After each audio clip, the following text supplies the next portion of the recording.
Hello বন্ধুরা, good morning. আপনারা সবাই কেমন আছেন? নিশ্চয়ই ভালোই আছেন। ভালো থাকুন সবার, ভগবানের কাছে প্রার্থনা করি। আমি আজকে একটা নতুন রেসিপি নিয়ে চলে এসেছি, নিরামিষের আইটেম। আমার মামে খাবো তো, তা অল্প করে করছি। তো আপনাদেরকে নিরামিষের আইটেম করে দেখাচ্ছি, কিন্তু খুব শর্টে রান্না এবং খুব ভালো টেস্ট হবে, এটা আমি বলতে পারি। আপনারাও খেয়ে টেস্ট করে দেখবেন। এই যে আলুটাকে একদম ফ্রাই করে,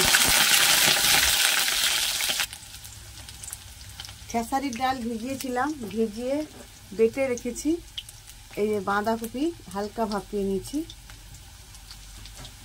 এবার এর সঙ্গে মাখাবো।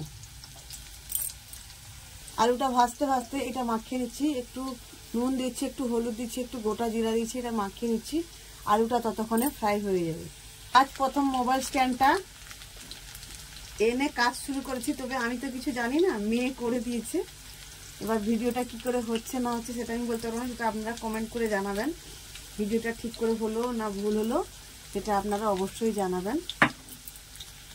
এই যে দেখুন আলুটা ভাজা হয়ে গেছে, এবার আমি একটু তুলে নিচ্ছি। ডাল মাখানোটা এটা এবার আমি ভাজবো।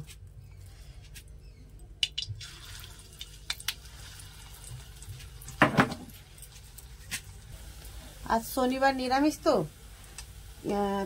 নিরামিষ তো আমি খাই, কিন্তু কর্তামশাই বাড়িতে নেই। তাও পনির কিনে রেখে গেছি আমরা রান্না করে খাবো বলে। কিন্তু আমার মামে আছি, আমি মান্তুকে বললাম, মান্তু আজকে পনির আর রান্না করবো না, অন্য একটা কিছু রান্না করে মামে খেয়ে নেবো।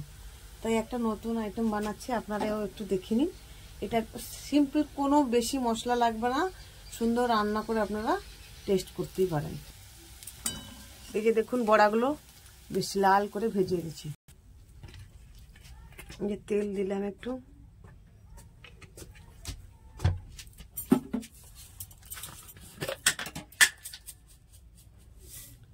কালো জিরে,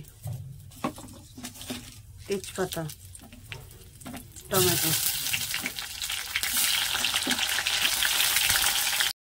নিরামিষ রান্না তো তাই আগে টমেটোই দিই, না হলে আদা দিয়ে দিলে আদাটা ছিটকে ওঠে, এরপরে আদা দিব।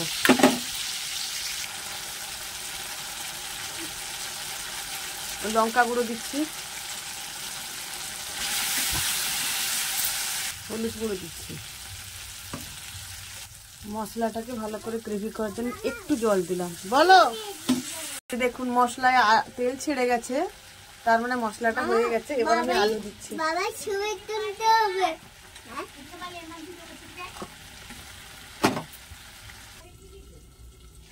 দেখুন আলু এবং মশলাটা হয়ে গেছে, এবার আমি জল দিয়ে দিই।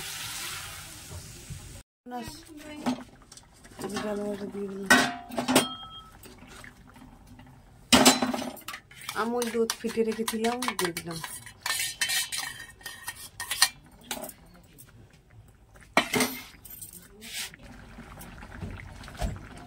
তরকারিটা কমপ্লিট হয়ে গেছে। লাস্ট জিরে বাটাটা দিয়ে দেবো।